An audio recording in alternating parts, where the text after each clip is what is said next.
Para o registro, eu não acredito em fantasmas. Mas a primeira casa que eu e minha esposa compramos, era uma antiga casa de 2 andares dos anos 1910. Não conseguíamos encontrar a chave do corretor de imóveis para entrar, então estávamos olhando em volta na varanda e eu olhei para cima a tempo de ver uma mão se afastar da cortina, como se alguém tivesse olhado para baixo para ver o que era o tumulto. Olhem, tem alguém lá dentro. Estamos todos chamando para nos deixar entrar, mas sem resposta. Alguns minutos depois, encontramos a chave, e nos deixamos entrar. Naturalmente, não há ninguém lá dentro.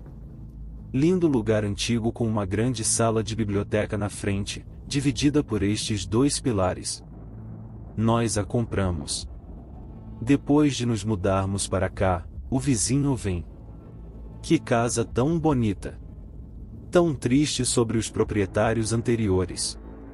Acontece que o casal que a possuía encontrou um final inoportuno num acidente de carro no dia em que assinaram os papéis para vendê-la.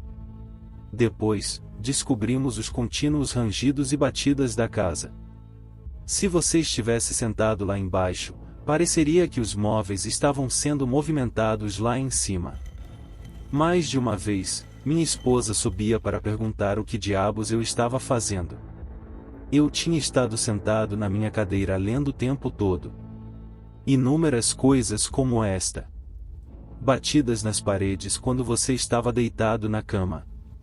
Pancadas nos degraus de madeira que levam ao 2º andar. O tempo todo. As casas antigas fazem barulho. Elas se esticam e encolhem à medida que a temperatura muda. Mas eu nunca disse isso a mais ninguém. Os hóspedes ouviam o bater no corredor e ficavam todos. O que diabos é isso? E eu arquearia uma sobrancelha e colocava meu dedo nos lábios. O lugar tinha uma história interessante. Foi a sacristia da igreja católica local, até que houve algum tipo de escândalo sobre sua construção pelo proprietário da empresa madeireira local, que fez com que o padre residente fosse literalmente enviado para Moçambique ou algo assim. Fiquei triste em deixá-la. Às vezes eu ainda passo de carro, paro e olho para ela quando estou na vizinhança. Sempre esperando ver algo na janela.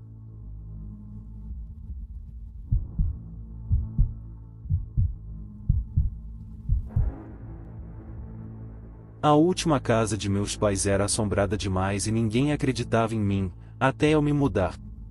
Minha mãe meio que achava que algo era suspeito, mas nunca aceitou totalmente que fosse assombrado até mais tarde. Eu ouvia principalmente solavancos e batidas durante a noite, mas o primeiro incidente que me lembro realmente apavorante foi quando minha mãe e eu estávamos sentados no sofá e ouvimos talheres de prata caindo na cozinha. Quando me levantei para investigar, descobri que a faca de brownie que foi colocada no fundo da panela de brownie não estava apenas no chão, mas na metade do corredor a uns bons 7 ou 8 pés da cozinha. Depois disso e de algumas outras coisas caindo movendo inesperadamente eu fiquei convencido, meus pais nem tanto. Até que meu padrasto dormia em meu quarto de vez em quando depois que eu saí, que foi onde eu vivi a maior parte das assombrações que eram apenas batidas e solavancos na noite, mas pareciam alguém batendo com um punho fechado na parede-teto. Uma noite ele se mudou para o meu quarto, ele ronca muito alto, e disse que ouviu os solavancos e depois de ter perguntado brincando o que você quer, o quarto ficou super frio ao ponto de poder ver seu hálito e este desgraçado simplesmente vai dormir depois. Então, algumas semanas depois, minha mãe me disse que ela rolou no meio da noite porque continuava ouvindo alguém sussurrar seu nome para ver uma pequena mulher asiática ajoelhada ao lado de sua cama, ao que ela respondeu rolando de volta e voltando a dormir. Eu não sei como elas ficaram lá e simplesmente ignoraram aquela porcaria, mas eu fiquei feliz por ter saído de casa quando fiz, o que não teve relação com as assombrações.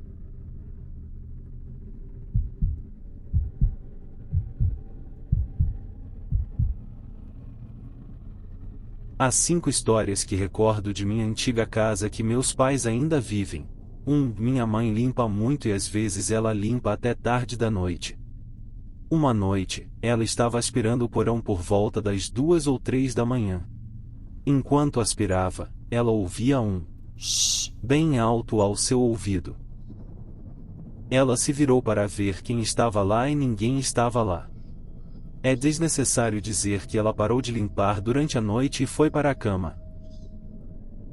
2. Lá, havia um tobogã de roupa suja no corredor do andar de cima.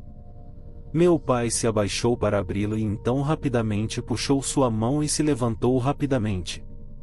Ele veio à cozinha onde eu estava com minha mãe e disse que viu uma mão translúcida alcançando o cabo ao mesmo tempo em que ele estava. 3. Meu irmão mais novo estava dormindo em seu quarto quando acordou e viu uma senhora brilhantemente iluminada e translúcida ajoelhada ao pé de sua cama como se estivesse rezando. Ele ficou muito assustado e se virou e tentou adormecer o mais rápido que pôde. 4. Minha irmã acordou pela manhã e viu a figura sombria de um homem parado na porta de seu quarto. Ela esfregou os olhos e colocou os óculos e olhou novamente e a figura tinha desaparecido. 5. Eu estava lá embaixo assistindo a um filme, Thor, com minha esposa e filhos e alguns sobrinhos nossos. Enquanto assistíamos, um dos brinquedos eletrônicos das crianças começou a fazer música. Fui até lá e o brinquedo ainda estava em posição de desligado. Isso realmente assustou meus sobrinhos.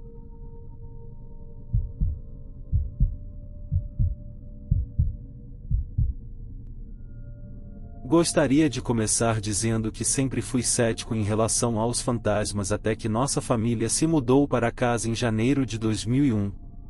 7 meses antes da nossa mudança, por volta do dia 4 de julho de 2000, o proprietário anterior cometeu suicídio no quarto de meus pais. Todos os membros de minha família experimentaram coisas estranhas acontecendo, que todos nós atribuímos a um fantasma. Por exemplo, várias vezes ao dia, parece que a porta da garagem está abrindo e fechando, sem que ninguém esteja perto da garagem.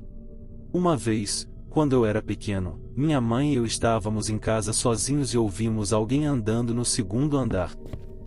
Isso nos perturbou tanto que saímos até que meu pai chegasse, pois pensávamos que alguém mais poderia realmente estar na casa. Mas o mais louco, acima de tudo, foi um verão em que eu estava fazendo uma fogueira com alguns amigos no quintal. E das cinzas vejo os números começarem a aparecer em uma sequência, repetidamente. 9, 3, 20, 36 uma e outra vez. Foi uma das coisas mais estranhas que eu já vi. Sendo o início de julho, imediatamente me perguntei se tinha algo a ver com nosso fantasma.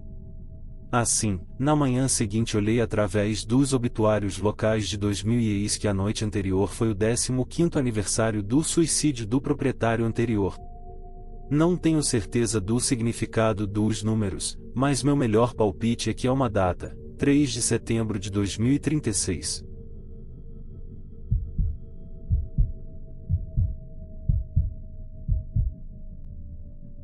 Quando eu era criança, vivíamos em uma casa no campo e antes de eu começar o jardim de infância, minha mãe decidiu que queria que vivêssemos na cidade, então compramos uma casa na cidade, mas mantivemos nossa antiga casa para alugar. Não me lembro muito sobre esta casa. Algumas coisas assustadoras aconteceram comigo, mas minha mãe, por outro lado, teve muitas coisas muito inquietantes acontecendo com ela na casa e ela não quer falar sobre elas. Nós nos mudamos de volta para nossa antiga casa depois de menos de um ano. Lembro-me de uma noite eu estava deitado na cama, meio adormecido, de frente para a parede e parecia que alguém tinha rastejado para a cama ao meu lado. Senti os cobertores se moverem e a pressão sobre a cama, mas ninguém me tocou. Apenas presumi que fosse minha mãe e adormeci de novo. Na manhã seguinte perguntei a ela por que ela veio dormir comigo e ela disse que não tinha dormido. Em outra ocasião eu estava tomando banho e sempre gostei da cortina do chuveiro fechada quando estava no banho e ouvi alguém cantarolar no banheiro e pensei que fosse minha mãe e disse algo a ela, mas não obtive resposta. Alguns minutos depois, minha mãe entrou no banheiro e puxou a cortina de volta para me ver. Perguntei por que ela não me respondeu antes e ela disse que tinha estado do lado de fora pendurando roupas no varal e que não tinha estado lá dentro. Essas são as únicas coisas que me aconteceram que eu não consigo racionalizar de verdade. Minha mãe não trabalhava, então ela estava muito sozinha em casa enquanto eu estava na escola e enquanto meu pai estava no trabalho, e a maior parte do que aconteceu com ela foi enquanto ela estava sozinha em casa. Ela nunca fala sobre isso, pois tudo isso realmente a traumatizou, mas eu consegui que ela compartilhasse uma história comigo uma noite depois de alguns copos de vinho. Ela disse que o incidente que a fez decidir que tínhamos que sair foi quando ela estava no banheiro e estava tentando sair, mas a porta não se abria e as luzes se apagavam e ela podia ouvir a respiração por trás dela se aproximando cada vez mais. Ela disse que fechou os olhos, recitou o Salmo 23 em voz alta e a porta se abriu. Nós nos mudamos e voltamos para nossa antiga casa assim que a escola terminou as aulas durante o verão. Minha mãe disse que um casal mais velho comprou a casa. Não tenho certeza se eles ainda vivem lá ou não ou se já experimentaram alguma coisa.